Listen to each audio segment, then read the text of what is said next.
বন্ধুরা, একদিন বাবা তার ছেলের সাথে একটি গাধাকে নিয়ে বাজারে যাচ্ছিল। লোক দেখে বলল, এ কেমন পরিবার, গাধা থাকতে তারা হেঁটে যাচ্ছে।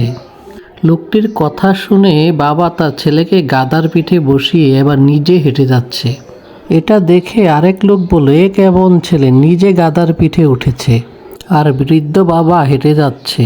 এটা শোনার পর ছেলে গাধার পিঠ থেকে নামে এবং বাবাকে গাধার পিঠে উঠিয়ে আবার চলতে থাকে। কিছুক্ষণ পর আরেক লোক বলে, এ কেমন বাবা, নিজে গাধার পিঠে উঠেছে অথচ ছোট ছেলেটা হেঁটে যাচ্ছে।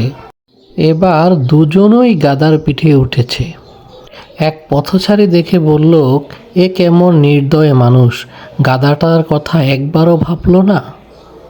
মানুষের কথায় বিরক্ত হয়ে বাবা ছেলে এবার গাধাকেই কাঁধে নিয়ে হাঁটা শুরু করলো।